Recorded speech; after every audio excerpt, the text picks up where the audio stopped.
எல்லாருக்கும் வணக்கம். உண்மையிலேயே ரொம்ப ஒரு நெகிழ்ச்சியான ஒரு தருணமா இருக்கு. என்னை பத்தி இவ்வளவு ஆத்மார்த்தமான வார்த்தைகளை இங்க இத்தனை பேரு வச்சிருக்காங்கங்கிறது தான் எனக்கு ரொம்ப மகிழ்ச்சியா இருக்கு. நான் வந்து அசிஸ்டன்ட் டைரக்டரா இருந்தப்போ, அப்போ நான் சரக்கு அடிச்சிட்டு இருந்த டைமு. இப்போ அத நிறுத்தி 10 வருஷத்துக்கு மேல ஆச்சு. ஸோ இது வந்து ஞானவேல் கவனத்துக்கு. அப்போ வந்து என்னுடைய ரெகுலர் ஒர்க் என்னென்னா, ஒர்க்கு முடிச்சுட்டு ஈவினிங் 6, 7 மணிக்கு நேரா வந்து ஒரு குவார்ட்டர் வாங்கி அடிச்சுட்டு, இன்னொரு குவார்ட்டர் வாங்கி பையில வச்சுக்கிட்டு, நேரா வரும்போது அங்கே ஒரு சிடி கடை இருக்கும். அப்போ வந்து சிடி தான், சிடி பிளேயர். ஒரு பிதாமகன் படம் வாங்குவேன். வாங்கிட்டு நேரா வீட்டுக்கு போய் அந்த இன்னொரு இதை குடிச்சிக்கிட்டு அந்த படத்தை பார்ப்பேன். மறுநாள் திருப்பி அதே மாதிரி மாலை ரொட்டீன் அதே, திருப்பி வந்து அதே சிடி கடைக்கு போய் இன்னொரு பிதாமகன் சிடி வாங்குவேன். அந்த சிடிக்காரன் வந்து ரெகுலராக இதே மாதிரி பண்ணி அந்த வீட்டை நான் காலி பண்ணும்போது, அந்த ஹவுசிங் போர்டு வீட்டை 52 பிதாமகன் சிடி இருந்தது. அந்த ஆள் வந்து, என்னடா டெய்லி வந்து இது ஒரே சிடியை வாங்குறானே, எனக்கு வந்து முதல் நாள் வாங்கினது மறந்துடும். ஸோ முதல் நாள் வந்து அதே படத்தை வாங்கணுங்கிறது மறந்துடும். எனக்கு அவ்வளவு அந்த படத்து மேலே சொல்லப்போனால் அந்த படம் வந்து எனக்கு ஏற்படுத்தின தாக்கம் தான் அதன் பிறகு இந்த மாதிரி எளிய மனிதர்களை சினிமாவை ஆக்க முடியும் அப்படிங்கிற ஒரு நம்பிக்கையை கொடுத்தது. இப்போ ஃபஸ்ட்டு பாலா சாரை போய் மீட் பண்ண போகும்போது, கண்ணன் சார் மூலமாக, விகடன் கண்ணன் சார் மூலமாக போய் பார்க்க போகும்போது, நான் அவர்கிட்ட அவருடைய அறைக்கு போனாலே மாரிக்கு தெரியும், அது வந்து வாரணாசியோடைய இன்டோர் மாதிரியே இருக்கும் அந்த அறை. அவரை பார்க்கும்போது, சில பேரை பார்க்கும்போது நமக்கு அப்படி ஒரு அதிர்வு உருவாகும். நம்ம என்ன வார்த்தைகள் அவர்கிட்ட பேசுறது அப்படின்னு வார்த்தைகளை தேடக்கூடிய ஒரு விஷயம்.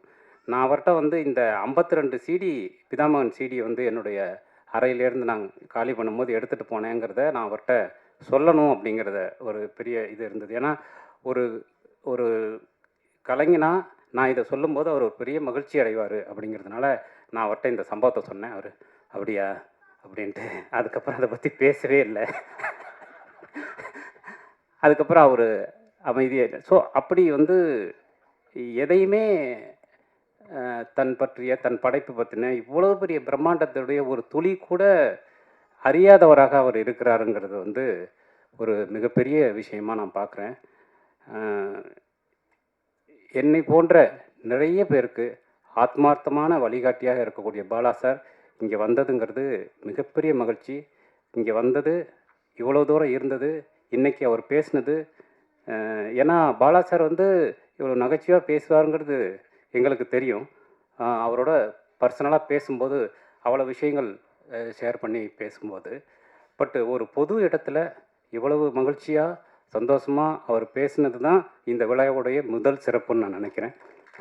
Thank you very much sir, thank you, ரொம்ப நன்றி. போட்டியில் நான் ஜெயிச்சிட்டேன். Sasi sir, so thank you. அதே மாதிரி மாரி வந்து மாரியை பற்றி ஃபஸ்ட்டு வந்து கண்ணன் சார் தான் என்கிட்ட சொன்னார். அப்போ ராம்கிட்ட மாரி அசிஸ்டண்ட்டு, டேய் ஒரு பையனை பார்த்தேன்டா, ராமுடைய அசிஸ்டண்ட்டு, அவன் ஒரு விஷயம் சொன்னான், பயங்கரமாக இருந்ததுடா அப்படின்னாரு.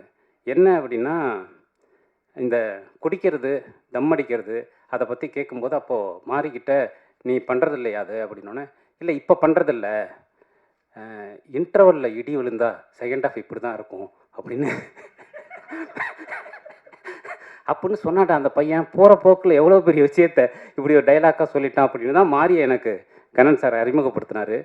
அப்படி நான் பார்த்த மாறி, அதன் பிறகு நான் வட்டி முதல் எழுதின பிறகு மறக்கவே நினைக்கிறேன் எழுதின மாரியை பற்றி எனக்கு மதிப்பீடு இருந்ததுங்கிறது கம்மி தான்.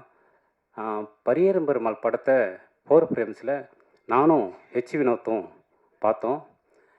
பார்த்து முடிச்சுட்டு வெளியில் வந்து ஹெச் வினோத் ரொம்ப ரெஸ்ட்லெஸ்ஸாக இருந்தார். சார் என்ன சார் இது, என்ன எடுக்கிறாங்க பசங்க, என்ன எடுத்துட்டான், என்ன படம் சார் இது, எப்படி எடுத்திருக்கான் சார், எனக்கு ரொம்ப வெக்கமாக இருக்குது சார் அப்படின்னு சொன்னார் ஹெச் வினோத். எனக்கு அதை விட பல மடங்கு வெக்கமாக இருந்தது. அப்படியான ஒரு ஒரு பெரிய அதிர்வை வந்து தமிழ் சினிமாவில் உருவாக்கின மாரி வந்து இன்றைக்கு வரைக்கும் அந்த அதிர்வு குறையாமல் தொடர்ந்து ஒவ்வொரு படத்துலையும் அடுத்த உச்சத்திற்கு செல்லக்கூடிய மாரி வந்து எனக்கும் ஒரு வழிகாட்டி தான். ஏன்னா ஒரு எளிய மனிதர்களின் கதைகளை பேசும்போது அதை வெற்றியாக மாற்றுறதுங்கிறது பெரிய விஷயம். அது நிறைய பேருக்கான கதவுகளை திறந்து வைக்கும். அதுதான் நிறைய பிரச்சனை. என்னை மாதிரியானவங்களுக்குலாம் அது ரொம்ப பிரச்சனை. ஸ்கிரிப்ட் எழுத ஆரம்பிக்கும் போதே எனக்குள்ளேயே ஒரு சென்சாரை ஓப்பன் பண்ணி வச்சுக்கிட்டு உட்காரக்கூடிய ஒரு ஆபத்தான சூழலில் இருக்கும்போது மாரி என் வெற்றி வந்து ஒரு பெரிய நம்பிக்கை வெளிச்சத்தை கொடுக்குது. மாரி வந்து இங்கே பேசின ஆத்மார்த்தமான வார்த்தைகள் இந்த படத்தை பற்றி அவ்வளோ பாசிட்டிவான விஷயத்தை எனக்கே ஏற்படுத்துது. தேங்க்யூ வெரி மச் மாதிரி என்னுடைய குருநாதர் லிங்குசாமி சார், அவர் என்னை வந்து சினிமாவில் என்னை போன்ற ஒரு மனிதனை சினிமாவில் கரம் பிடித்து அழைத்து செல்வது அப்படிங்கிறது வந்து ஒரு பெரிய விஷயம். ஏன்னா எனக்கு நிறைய பயம் இருந்தது, அதே மாதிரி நிறைய சோம்பேறித்தனம் இருந்தது, நிறைய அலட்சியங்கள் இருந்தது. அதையெல்லாம் உடைச்சி என்னை இந்த இடத்திற்கு அழைத்து வந்ததில் லிங்குசாமியின் சார் பங்குங்கிறது ரொம்ப முக்கியமான விஷயம். அவருடைய அலுவலகம் எனக்கான ஒரு பள்ளிக்கூடமாக இருந்தது. அவர் இன்றைக்கு வந்ததும் ரொம்ப முக்கியமான விஷயமாக பார்க்குறேன். Thank you Lingusamy sir. அதே மாதிரி பிரேம்குமார், நான் அவர்கிட்ட சொன்னேன், நானும் அவரை சந்தித்ததே இல்லை, இப்போ தான் ஃபோனில் பேசுகிறோம். அவருடைய படங்கள் வந்து எகெயின் இந்த மாதிரி ஒரு படம், அதுவும் மெய்யழகன் மாதிரி படத்தையெல்லாம் எடுத்து கொண்டு வந்து இவ்வளோ பேரை ரசிக்க வைக்க முடியுங்கிறது இருக்கு இல்லையா, அமேசிங். உண்மையிலேயே அது வந்து ஒரு சினிமாவில் வந்து அது பெரிய விஷயம். அப்படி ஒரு கதாபாத்திரத்தை எழுதி, ஏன்னா அதெல்லாம் நாவலில் மட்டும்தான் சாத்தியம் அப்படிங்கிற சூழலை உடைத்து சினிமாவில் அதை வெற்றியாக மாற்றினதுங்கிறது ரொம்ப முக்கியமான விஷயம். நீங்கள் வரணும்னு நான் ரொம்ப விரும்பினது அதுக்காக தான், இந்த இந்த இந்த விஷயத்தை உருவாக்குனதுக்காக தான். Thank you very much. ஞானவேலு என்னோட மச்சான், அவன் வந்து என்னை பற்றி தொடர்ந்து அவதூறுகளை அவன் பரப்புவதும் அவனை பற்றி தொடர்ந்து நான் அவதூறுகளை பரப்புவதுமாக எங்களுடைய வாழ்க்கை வந்து விக்டோரியா ஹாஸ்டலில் தொடங்கின வாழ்க்கை. எனக்கு வந்து டெய்லி ஒரு தாய்மொழி மாதிரி அந்த விக்டோரியா ஹாஸ்டலை விட்டு கொடுத்த நண்பன் அவன். வந்து நான் அவனுக்கு கொடுக்க வேண்டிய கடன் வந்து ஒரு தனி அக்கௌண்ட்டு. அந்த அக்கௌண்ட்டுக்கு காந்தி கணக்கு கிடையாது, அது ஒன்றிய அரசின் கடன். அப்படி ஒன்று தான் அந்த அக்கௌண்ட்டுக்கு போட்டுக்கணும். ஏன்னா அதெல்லாம் நல்ல விஷயத்துக்கு தான் மச்சான் போணுச்சு. ஸோ அப்படி ஞானவேல் வந்து இங்கே வர்றதுங்கிறது ஒரு நண்பனாக, அவன் அதே மாதிரி ஒரு கலைஞனாகவும் ஜெய்பி மாதிரியான ஒரு படத்தை வந்து இந்திய சினிமாவிற்கு அளித்த மிக முக்கியமான ஒரு கலைஞனாக என் நண்பன் இருப்பதில் எனக்கு பெருமை. அவன் இங்கே வந்தது வந்து இன்னும் எனக்கான பெருமை. அதே மாதிரி மில்டன் சார் மிகவும் கவித்துவமான ஒரு மனிதர், அபாரமான ஒரு மனிதர். அவர் வந்து கொலுசுகள் பேசக்கூடும் மாதிரி ஒரு கவிதை தொகுப்பு மூலமாக எனக்கு அறிமுகமானவர். இன்றைக்கு ஒரு இயக்குனராக ஒரு பெரிய இடத்துல இருக்கிறவர் வந்தது எனக்கு பெரிய மகிழ்ச்சி. வெங்கடேஷ் சார் ஒரு அற்புதமான ஒரு மனிதர். எனக்கு வந்து நான் அவருக்கு ஃபோன் பண்ணி, சார் கமர்ஷியலாக எப்படி சார் ஒரு கதையை நரேட் பண்ணுறதுன்னு தான் நான் ஃபஸ்ட்டு அவர்கிட்ட கேட்டேன். ஸோ அந்த மாதிரி ஒரு ஸ்பேஸில் இருக்கிற ஒரு நல்ல நண்பராக இன்றைக்கு எனக்கு கிடச்சிருக்கிற வெங்கடேஷ் சார். ரவிக்குமார், அவரும் என்னுடைய ஆத்மார்த்தமான நண்பர். அவர் உள்ளிட்ட இங்கே வந்த அத்தனை பேருக்கும் வந்து இந்த நேரத்தில் நன்றியை நான் தெரிவிச்சுக்கிறேன். இந்த படம் பற்றி நான் சொல்லணும்னா, இந்த படமே நம்பிக்கை சார்ந்த ஒரு படம் தான். இந்த படம் எல்லோருக்கும் ஒரு பெரிய நம்பிக்கையை கொடுக்கணும்னு தான் இந்த படம் எடுக்கப்பட்டது ஒரு அடிப்படையான நோக்கம். இந்த படம் ராஜமுருகன் என்ற மனிதன் மீது அம்பேத்குமார் என்ற மனிதன் வைத்த நம்பிக்கை தான் மயிலாடு, வேறு ஒன்றுமே கிடையாது. அந்த நம்பிக்கையில் உருவான படம் தான் இந்த படம். அம்பேத் என்ற ஒரு மனிதன் இல்லை என்றால் இந்த படம் உருவாயிருக்காது. ஸோ நான் ரொம்ப டவுன்ஃபாலில் இருந்தப்போ என்னை அழைத்து வாழ்க்கை வந்து நீங்கள் தொடர்ந்து ஓடிக்கிட்டே இருக்கணும் சார், ஒரு நாள் கூட உட்காந்துடக்கூடாது அப்படின்னு அடுத்த நாளே படம் பண்ணுறதற்கான ஒரு அலுவலகத்தை எனக்கு தந்த அம்பேத்குமார் சாருக்கு ரொம்ப நன்றி சார். இந்த மாதிரியான ஒரு படம் வந்து நான் இந்த படம் ஜெயிக்கணும்னு மறுபடி ரொம்ப இயற்கையை வேண்டுவது வந்து அம்பேத்குமார் என்ற மனிதனுக்காக தான். அவர் என் மேல் வைத்த நம்பிக்கை வந்து பொய்யாகக்கூடாது அப்படிங்கிறதுக்காக தான். அவருக்கு அடுத்து இந்த படத்தை தன் தோளில் முதல் நாளிலிருந்து சுமந்து இதை எப்படியாவது இந்த சந்தையில் கூவி வித்துடணும் அப்படின்னு அப்படின்னு ஒரு இதை ஒரு தன்னுடைய தோளில் சுமந்தது வந்து திங்க் மியூசிக் சந்தோஷ் தான். அவர் தான் வந்து இந்த படத்தை பார்த்த நாள்லேருந்து இந்த படத்தை பற்றி எல்லார்ட்டையும் பேசி இன்றைக்கு வரைக்கும் என் கூடவே இருந்துகிட்டு இருக்கிறது திங்க் மியூசிக் சந்தோஷ் தான். அவர் வந்து ஒரு கட்டத்தில் என்ன ஆயிடுச்சுன்னா, இன்றைக்கி வந்து ஏன் இன்றைக்கி இந்த ஏரியாவில் ஈபி வரல அப்படின்லாம் அவருக்கு ஃபோன் பண்ணுற அளவுக்கு, யோ இதுக்கெல்லாம் ஏன் எனக்கு ஃபோன் பண்ணுற அப்படிங்கிற அளவுக்கு வந்து அவர் அவ்வளவு அவர் அவர் ஒரு ப்ராப்ளம் அப்படின்னா சந்தோஷ் வந்து அந்த இடத்துல இருந்தார்னா அது கிளியர் ஆகும் அப்படிங்கிற ஒரு விஷயத்தில் இருக்க எனக்கு கிடைத்திருக்கக்கூடிய சந்தோஷ். சோமு எப்போவுமே என்னுடைய ஆல் டைம் டார்லிங்னு அவரை சொல்லுவேன். அவர் வந்து ஒரு மகத்தான ஒரு கலைஞன். இந்த படத்துலையும் அவர் சைசார் சொன்ன மாதிரி கடைசி நேரத்தில் வந்து கை கொடுத்து கூடவே நிற்கிற சோமு. சைத்ரா ஒரு அவர் சொன்ன மாதிரி தமிழுக்கு கிடைத்திருக்கக்கூடிய மிக அற்புதமான ஒரு நடிகை. இந்த படத்தில் அவங்க ஃபஸ்ட்டு வந்து கால் ஷீட் அந்த மாதிரி பிரச்சனைலாம் இருந்தது, அதெல்லாம் பிரேக் பண்ணி கதையை கேட்டவுடனே உடனே வந்து நடித்து கொடுத்துருக்காங்க. உண்மையிலே தொடர்ந்து அவங்களுக்கு தமிழ் சினிமாவில் ஒரு மிகப்பெரிய எதிர்காலம் இருக்குது அப்படின்னு நான் நினைக்கிறேன்.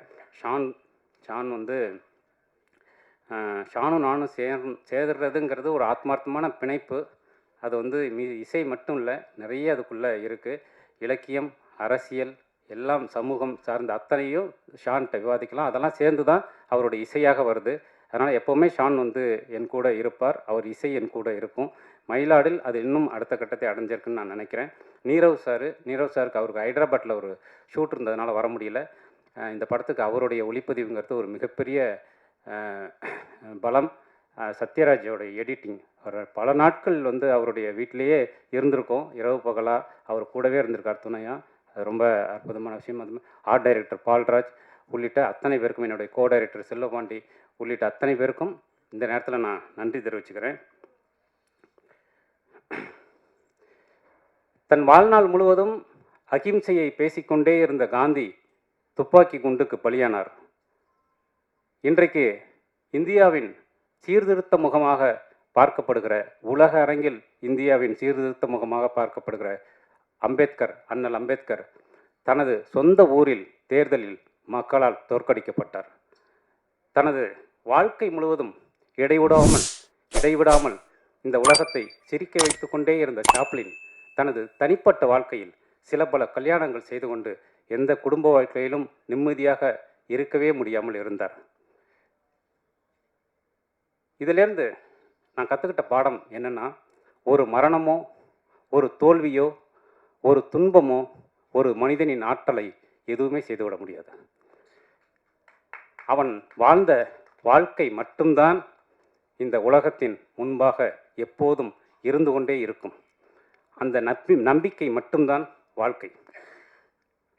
நண்பர்களே, எனக்கு வந்து என் வாழ்நாள் முழுவதும் மனிதர்கள் கற்றுக் கொடுத்து கொண்டே இருக்கிறார்கள். நான் மனுஷங்க பின்னாடி ஓடிக்கிட்டே இருக்கேன். எனக்கு தெரிஞ்ச ஒரு ஃப்ரெண்டு, அவன் ரொம்ப பெரிய கோலை. அவன் வந்து ஒரு லவ் ஃபெயிலியரில் 50 தூக்க மாத்திரை சாப்பிட்டு ஒரு ஆஸ்பத்திரியில் அட்மிட் ஆகி உயிருக்கு போராடி அதுலேருந்து வெளியில் வந்தான். அதன் பிறகு அவனை அழைச்சிட்டு போய் ஒரு ஐஏஎஸ் அகாடமியில் நான் சேர்த்து விட்டேன், அண்ணா நகரில். இந்தியாவின் முக்கியமான ஐஏஎஸ் அகாடமி அது. அதை நடத்தி கொண்டிருந்தது என்னுடைய நண்பர். தொடர்ந்து பல இளைஞர்களை தன்னம்பிக்கையின் வழி நடத்தியவர். அவர்கிட்ட போய் இந்த பையனை ஒப்படைச்சேன். நம்பிக்கையை பற்றி தொடர்ந்து பேசி அந்த பையனை வேற ஒரு இடத்துக்கு கொண்டு வந்து இன்றைக்கி அந்த பையன் வந்து ஐஏஎஸில் கலெக்டராக இருக்கான், ஒரு மிகப்பெரிய கலெக்டராக இருக்கான். ஆனால் அவனை இந்த தன்னம்பிக்கைக்கு அழைத்து வந்து கலெக்டராக ஆக்கிய எனது நண்பர், அந்த ஐஏஎஸ் அகாடமியை நடத்தி கொண்டிருந்த அந்த நண்பர் பின்னர் தற்கொலை செய்து கொண்டு செத்து போனார். இதை என்னால் புரிஞ்சிக்கவே முடியல. இந்த இடத்துல தான் நான் மனிதர்களின் பின்னால் அவர்களை புரிந்து கொள்ள ஓடிக்கொண்டே இருக்கிறேன், தொடர்ந்து ஓடிக்கொண்டே இருக்கிறேன். அந்த ஓட்டத்தின் முடிவில் நான் கண்டுகொண்டது ஒரே ஒரு உண்மையைத்தான். இந்த மனிதர்கள் எல்லோருக்கும் நம்பிக்கையை தவிர வேறு எதுவும் தேவையே படுவதில்லை. அன்பையும் நம்பிக்கையும் தவிர எதுவும் தேவைப்படுவதில்லை. உன்னுடைய சக மனிதனுக்கு கொஞ்சம் அன்பையும் நம்பிக்கையையும் கொடுத்தால் நீதான் கடவுள், நீதான் தெய்வம். அது மட்டும்தான் இந்த 40 வருட வாழ்க்கையில் நான் கற்றுக்கொண்ட ஒரே பாடம். அந்த பாடத்தை தான் பாலாசாரின் படங்கள், மாரி செல்வராஜின் படங்கள், ஞானவேலின் படங்கள், ஜெயகாந்தனின் கதைகள், வைக்கம் பஷீரின் கதைகள், இளையராஜாவின் இசை அத்தனையும் நமக்கு கொடுத்து கொண்டே இருப்பது அந்த நம்பிக்கையும் அன்பையும் தான். ஆகவே என்னுடைய எல்லா எழுத்துக்களிலும், எல்லா அரசியலிலும், எல்லா சினிமாவிலும் இந்த நம்பிக்கையையும் அன்பையும் மட்டும் விதைத்து கொண்டே இருப்பதை மட்டுமே என்னுடைய கடமையாக வைத்திருக்கிறேன். ஆனால் இந்த கடமையை செய்வதற்கு பணம் தேவைப்படுகிறது.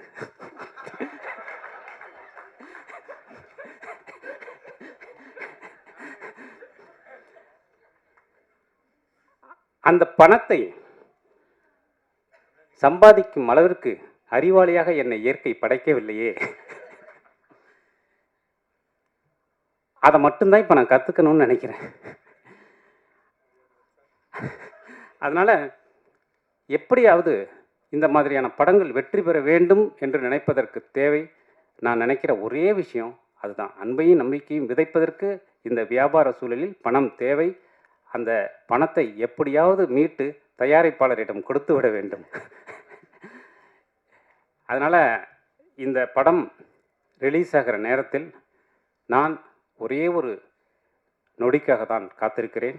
அது இந்த படம் வெற்றி என்கின்ற நேரத்தில் எனது தயாரிப்பாளர் அம்பேத்குமாரின் முகத்தில் பூக்கிற ஒரே ஒரு புன்னகைக்காக மட்டுமே நான் காத்திருக்கிறேன். அதை நிச்சயமாக இந்த சமூகம் திருப்பி தரும் அப்படின்னு நான் நம்புகிறேன். இந்த நேரத்தில் தொடர்ந்து என்னுடைய பயணத்தில் என் கூடவே இருக்கக்கூடிய என்னுடைய மனைவிக்கும், யுகபாரதி அண்ணனுக்கும், ஏன்னா அவரை பற்றி நான் தனியாக பேசலை, அவர் தான் நான் அப்படிங்கிறதுனால தனியாக பேசலை, என்னுடைய குடும்பத்தாருக்கும் நெகிழ்ச்சியான, ஏன்னா அவங்க இல்லைன்னா இந்த விஷயத்தை பீஸ்ஃபுல்லாக பண்ண முடியாதுன்னு உங்களுக்கும் தெரியும், எனக்கும் தெரியும். இந்த நேரத்தில் எல்லோருக்கும் நன்றியை தெரிவித்துக் கொள்கிறேன். இங்கே வந்திருக்கக்கூடிய பத்திரிகை நண்பர்கள், இணையதள நண்பர்கள் அத்தனை பேருக்கும் நன்றி. பார்த்துவிட்டு உங்கள் கருத்துக்களை பதிவு செய்யுங்கள். நன்றி, வணக்கம்.